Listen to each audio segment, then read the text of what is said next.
Hey guys, what's going on? Big Scott, Standard Cuts Training founder and Lexington Hyundai GSM, #1 in the state. Today we're talking about why when a sales pro comes up to you and says, I need a sale, you ignore them. So let's start with the wind, right? Let's get philosophical.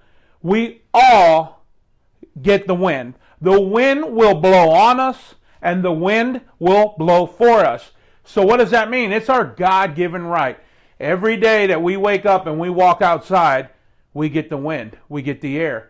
And so with that being said, it's a matter of how we set our sail. How we set our sail the wind is going to guide us in that direction. So, well, how does this relate to this scenario with a sales pro coming up to you and says, I really need a sale. Oh, boss, I'm having a bad week, I'm having a bad month so far, I'm having a bad day, whatever the case is. They keep coming to you and they see, I need a sale. I need a sale. No response. I could sure really use a sale. Things are tough right now. Okay, no response. They come to you and say, you know what, I need some help. How can I get a sale? How can I make some more sales? What can I do to get better? Response, here's what you can do to get a sale. See the difference there? So you have to sit back and think, are you going to enable them and their behavior of not working or enable them to work? Well, how do we do that? Well, it's very simple. Sit back. Most dealerships have a CRM, KPIs. You can go out there and take a look just by visually seeing what they're doing when they first walk in, how they are prior to lunch, after lunch. But more importantly, that CRM is there to tell you everything you need to know. All you need to do is log in and take a look. Most CRMs have a dashboard right there in front of you. It's the first thing you see. If not, go pull the report. But start there. If they're not making calls, if they're not following up because all the money is in the follow-up, then there needs to be a discussion about that. And once you get that out of the way, right, it may be tough, and maybe they are having a bad week and a bad month, but the CRM will tell you why.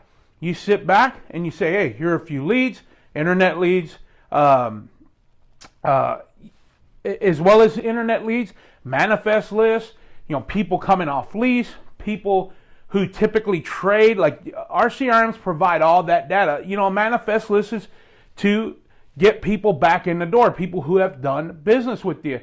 So that's when you put that in front of them and maybe you listen to what they're saying. Maybe you help coach them on how they're talking to their customer.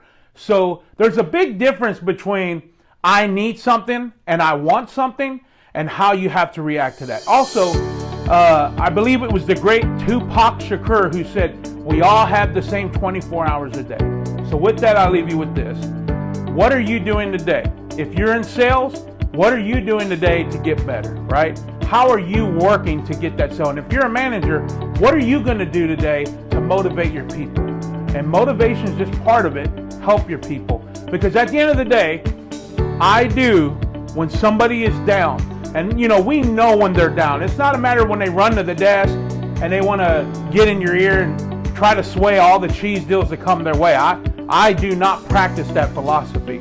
But there have been times that someone is halfway through the month and they are just having a rough go, that a friend, family, or relative of mine goes to them. And you would think, well, why do you only give it to your top performers? Generally, I do disperse my cheese deals to my top performers because they're working hard. But sometimes you just got to help get somebody out of a slump, right? You got to be there for them. So absolutely. But hey, at the end of the day, I hope this video helps you or somebody you know. Let's get to cutting.